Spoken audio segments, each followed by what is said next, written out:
Now we're here at the Lost Creek Wilderness, getting ready to start our adventure.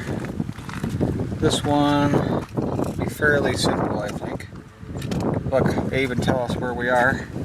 So we're going to go Ute Creek Trail up to the Brookside McCurdy, then the Wigwam Trail over to Goose Creek, and then McCurdy Park Trail, and back to the Brookside McCurdy, and we'll hit McCurdy Mountain and Bison Peak, and then come back out to the car.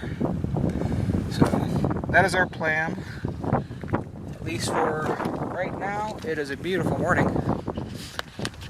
So there's supposed to be thunderstorms pretty much every day, so we'll have to see how that plans out.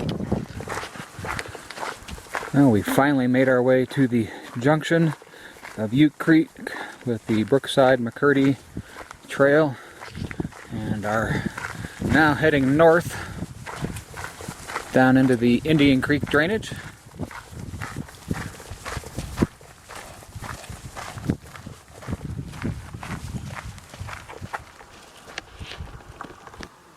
And it's overcast morning.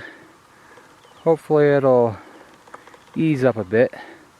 We had a nice little campsite in the woods right there, in this little meadow off the larger meadow on Indian Creek. Had a thunderstorm hit as soon as we got the tent up, so that was perfect timing. Didn't get wet, rained for a couple hours, then a couple short sprinkles during the evening and early morning.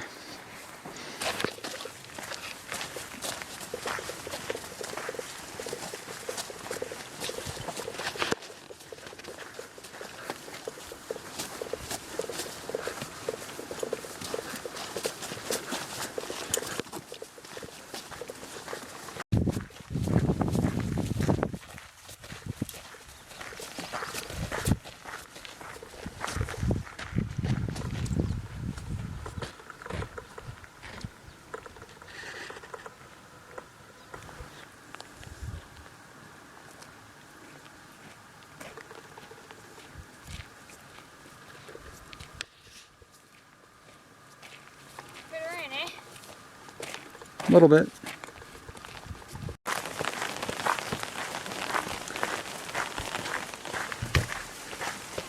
We made it over the saddle on the Wigwam Trail and are on our way downhill now toward the beaver ponds, and have a few sprinkles.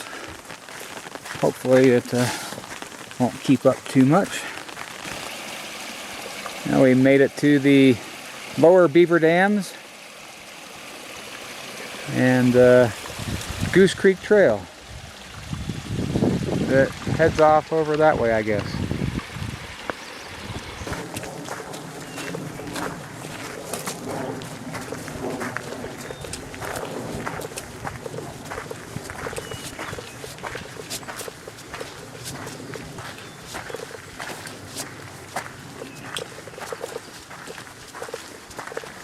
So pretty nice view on the Goose Creek Trail. We haven't quite made it to the McCurdy Park junction yet, but I figure we can't be too far.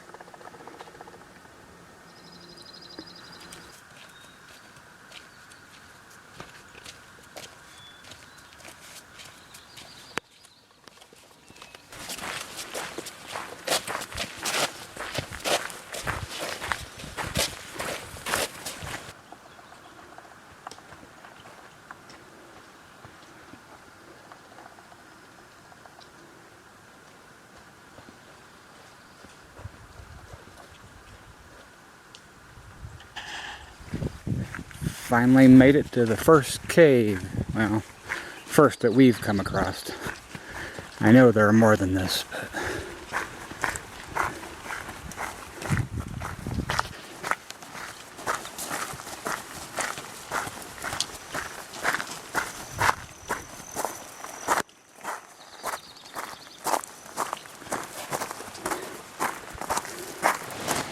Now we went to the other side of the cave, and this is where you see the iconic view of Lost Creek. It is emblazoned on the Trails Illustrated maps.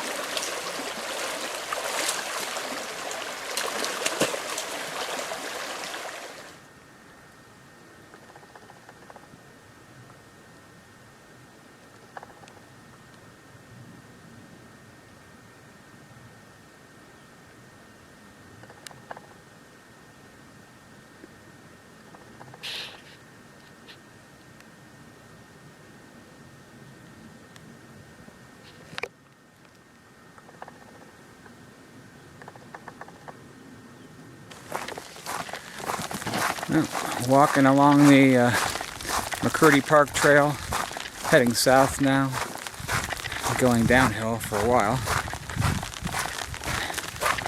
Thanks to Wired, otherwise known as Aaron Saber, for advocating the umbrellas.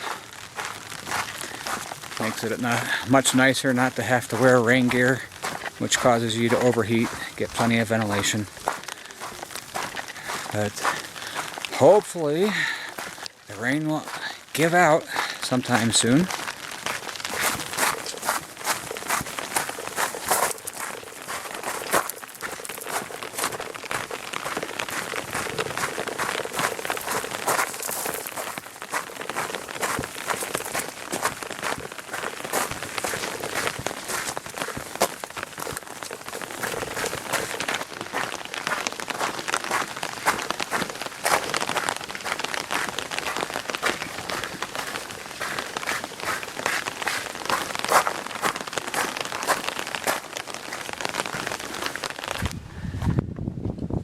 Made it to the first small meadow going up the McCurdy Park Trail after what seemed like forever on the switchbacks. Certainly not what was indicated on the map. And we've leapfrogged with Josh and Mike for the last 2 days. That's Josh still packing up over there. And Mike is sitting over here, relaxing, waiting impatiently on Josh. But it's about 10 o'clock now, so we're getting a late start. We had a fire last night and this morning, so that was always a nice bonus. Get to dry some things out and chat and listen to some harmonica. And now we have another, looks like a mile plus and about 700 feet of elevation to get to the junction of Brookside McCurdy Trail. Oh, we made it to the junction of Brookside McCurdy faster than we thought we might. In fact, so fast that we failed to pick up any extra water.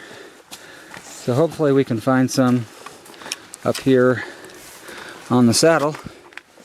I was told the spring was running next to the trail somewhere up there. But we'll see how it goes. We chatted for a while with a group of 4 guys down there that had come up. I'm not sure what trail that was. Which I guess Brookside McCurdy. Yeah, the one they came up from with, the opposite direction. The one they came up with was and that made 60 people that we have seen so far on our loop. And 6 dogs. So it's been pretty popular, even in the middle of the week. Today is Friday. And we are slowly making our way up the steep section here. And they're really steep sections, and pretty soon I'm sure I will be carrying Sam's backpack also, so we can make better time.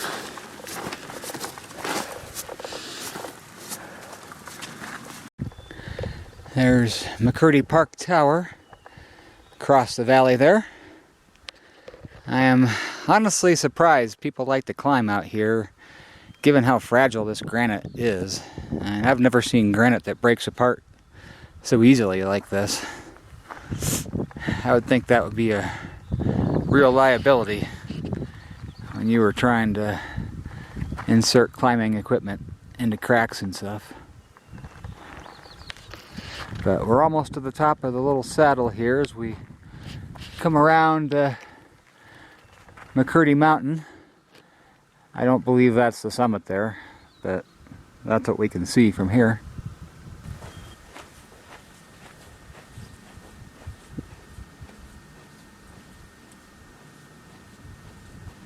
Now we finally made it to a saddle around McCurdy where we can see our objective, Bison Peak, probably a couple miles away.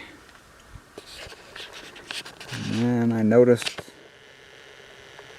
over here a couple windows off on the right side, right in the center of the frame pretty much. We found the spring next to the trail. Wasn't where I expected it to be either. I thought it would be in one of the saddles much further over. There's Bison Peak out there. Getting darker clouds though, that's not good. But it's a pretty shallow spring, so I can believe that it dries up.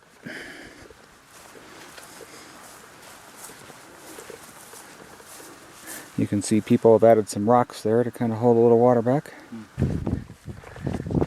Kind of dark clouds out to the north there, and at least on this saddle the wind is blowing this way, so it's not nice. So we still need to get up there if possible. So we're in one of the saddles.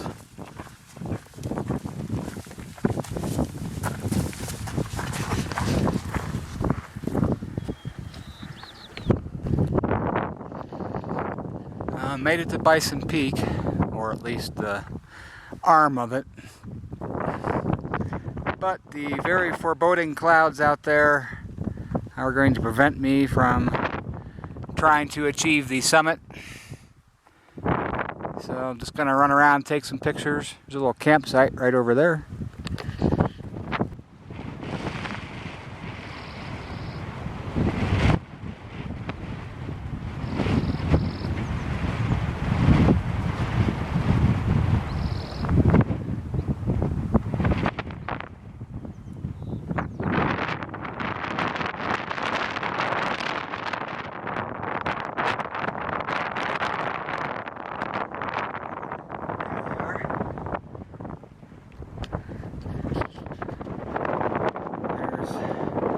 Mike and Josh and Sam coming along. Out that direction. You can see it's probably going to rain there soon. You can see some rain there, another one there. So I feel some drops, but thankfully it hasn't poured down on us yet.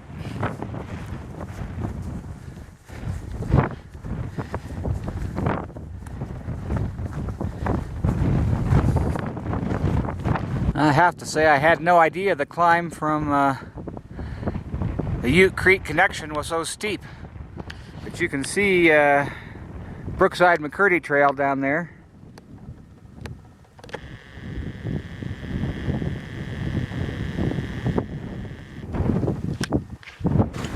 Alright, we made it back to the junction with Ute Creek Trailhead, or Ute Creek Trail, and are heading downhill 4 miles.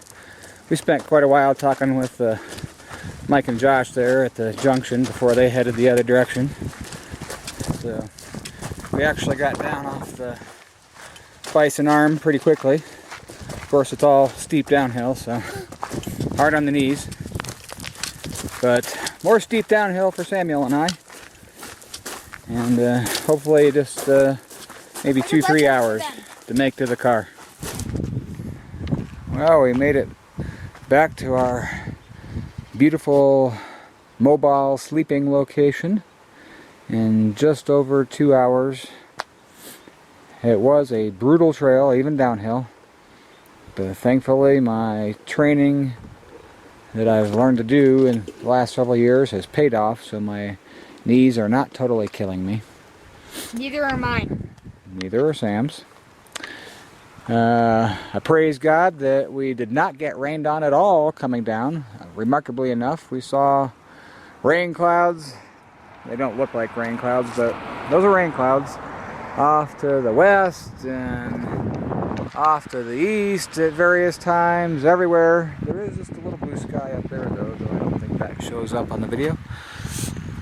But this whole adventure has been very wet for the most part, which I think is fairly uncharacteristic for the Lost Creek Wilderness. Wasn't hot either, but still saw a lot of good things. We totally missed Refrigerator Gulch, the turnoff there apparently, to go down and see some of the caves there. Though we did see one of the other caves, but Sam didn't want to play in the water because it's too cold for him. Hey, at least you got me to get my feet in there for 2 minutes. Yep. Unfortunately, didn't get to summit Bison Peak, as we've already mentioned, because of the thunderstorms all around it. And I don't know. It was a good trip. Decent. But glad to be back out. And now we get to start what I think is approximately 17-hour journey back home. Anything you want to add? It was a lot of fun, but I'll be glad to be back inside my house. Compared to a tent, it's like a mansion. Well, yeah, there is that. And next time, what are you going to do differently? Train just a wee bit more. Train, yes. I actually did train. So Dad does not have to carry Sam's backpack. Shut up. Yes, I got quite the workout this time. But At least you needed it. oh, I've been working out somewhat. Though I haven't done push-ups the entire time out. Actually, you did do 4. Well, I did do a couple while we were at a break. But doing it on the rock was very uncomfortable. So now that we're on asphalt, maybe I'll drop and do a few just for good measure. So, signing off from the Lost Creek Wilderness, and I guess somewhat central Colorado.